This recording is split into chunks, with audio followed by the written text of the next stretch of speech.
So it's time to talk about rental markets in Lisbon and Portugal in general, today on Valley of the Dolly. The latest numbers came out for the cost of renting in Portugal, and I was kind of shocked to see that the average rents in Portugal went up 10%. But what was even more surprising was that the average rent in Lisbon went up only 3%. Now, if you look at this chart, you're going to see that way over on the right side, you're going to find Lisbon, but it's way down and kind of more towards the bottom, and that's because rents in Lisbon only increased 3%. And it is the most expensive area in Portugal to rent a property, coming in at 16 euros per square meter. And that would mean that to rent on average 100 square meters, you would have to pay 1,600 euros for that unit. And that's quite a bit of money, but it also is showing you that the rest of Portugal tends to be less expensive. And for the areas around Lisbon and Greater Lisbon, those areas did not record anywhere near the national average for rental increases this quarter. So Setúbal, Cascais, Lisbon, they were all down. Arroios, they were all down at around 3%. So very low increases for rent if you lived in the Lisbon area. And then if you lived in some other areas of the country, you actually even found a decrease in rent. We see those down here over in the bottom left corner of the chart. And then the rest of them went somewhere at or near the 10%. And you'll see those graduated increases around the country, just depending upon which particular area you're looking at. So for the most expensive area in Portugal, Lisbon, rents did not really increase very much last year. And that to me is really this is for new leases that are being issued. So a 3% increase for new leases being issued. But if you were an existing renter in Lisbon in 2024, you were hit with a 6.94% allowable increase from the landlord. So it's really interesting to me because it's almost saying, hey, if I was in an apartment and it was at the current average for rent per square meter, and I went out and found another apartment, the current landlord could increase my rent by almost 7%, but likely if I went on to find a new apartment, I would have an increase of only about 3%. Why is that? If you look at this chart also, you're going to see, well, actually, let's go back to the headline. If you look back at the headline, you're going to find that there was a 5% decrease in the number of leases that were issued this quarter. So yes, you had a very low increase in the cost of renting in Lisbon, which is by far the largest market, and that is in tandem with a decrease in the number of leases that were being issued. So less units, less apartments were being rented this quarter than a year ago. And if you look at this chart here, it shows that since the second quarter of 2022, we've really seen kind of a flat rental market. It's only prior to that when there was a huge shift in people coming into the country, especially from Ukraine and from different parts of the country, once they were let back in after post-COVID. You see this huge jump, but then after a second quarter of 2022, the number of new leases really flattens out, and we just don't see that kind of increase happening again there. So the question also came about, and I've had this conversation with a number of different people, should you buy or should you rent? Well, the first thing I did was look at an American calculator, and that calculator, if you tried to do it there, it just automatically incorporated what a current U.S. mortgage is, which is 7%. So I found another calculator that would allow you to insert the mortgage rate, because in Portugal, the average mortgage is 4.2%, which is significantly lower than the average American mortgage that you're going to get. It's three points lower. So in the U.S., it'd be 7%. Here, it'd be 4%, right? So the average mortgage in Portugal is 4.2% right now. So if you put that in at 4.2%, and they say on average, according to what I found, the mortgage or the rent that you're paying right now in Lisbon would be, let's just say, 1,419 euros a month for a 100 square meter apartment. Now, I'm sure a lot of people may put in the comments that they pay a lot more than this, and that is commonly found as well, but this is on average.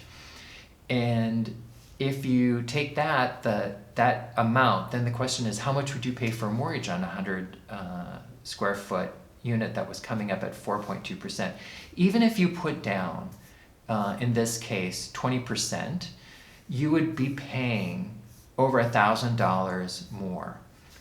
So if you took out a mortgage for this, you'd be paying 2,659 euros compared to a lease on average for a rental of 1,419. So that's over 1,000 euros more every month, and that doesn't even include any of the cost of taking out the mortgage. So if you took out a mortgage in Portugal and you bought a house, you would pay 1 to 1.5% to the lawyer to close the deal. You would pay 1 to 3% for notary registration and stamp duty, and you'd pay almost another percent for the MIT, which is the purchase property tax. So together, that could be somewhere between 6 to 10% in fees that you'll need to pay at the purchase of the property.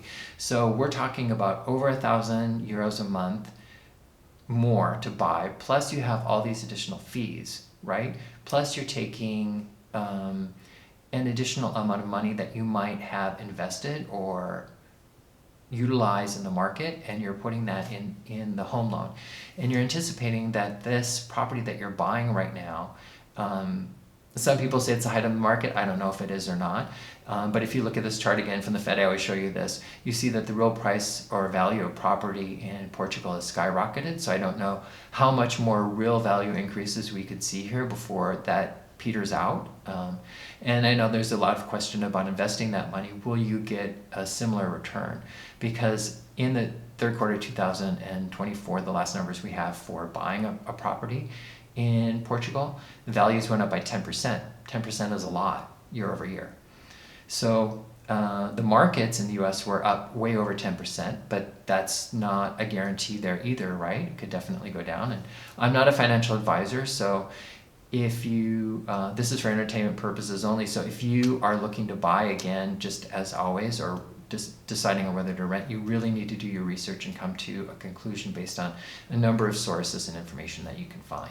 But in this particular case, what I'm showing is that it's at least 1,000 euros more expensive every month if you decide to purchase.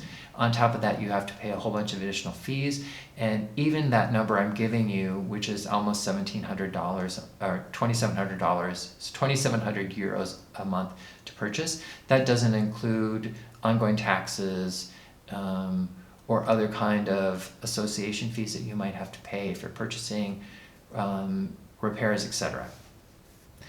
One of the other really interesting pieces of information that popped up, a proposal that was brought to the government, and the desire here is to increase the number of units that are being put out in the market in Portugal. So the Portuguese government is pursuing a goal of adding another 33,000 home units for the most at-need Portuguese citizens. So this is an increase on top of the 22,000 that were already promised a few years ago as part of this push by the government to increase the availability of home units in Portugal. So we're talking about an additional 33,000 units that are anticipated to be completed by 2030.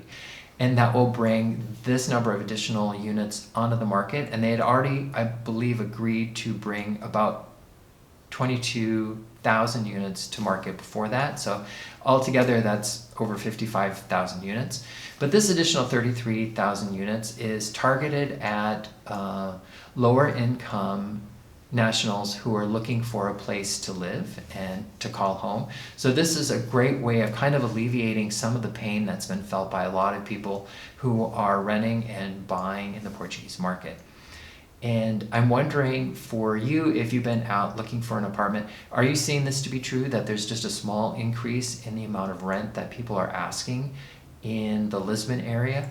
Or are you seeing much higher rents? And if you're living down in the Algarve or up in Porto, are you also seeing that? Are you seeing that rents are kind of moderating now? They're not really increasing, because if you look at this chart, the average number of leases that have been done haven't really increased, and they decreased in this last quarter by 5%, right? But even since the second quarter of 2022, you're not really seeing any kind of big increase in activity in the number of people who are renting. It's really quite stagnant. So it's very stagnant with the number of rentals, and in the large metro areas like Lisbon, you're seeing prices begin to stagnate with just a 3% increase compared to the national average of 10.7. So I'm wondering, in your area, are you also seeing that to be true as well? This is Ted at Valley of the Dolly. I look forward to talking with you again soon. And if you like this information being provided, please hit the like and subscribe button. Thanks again. Bye now.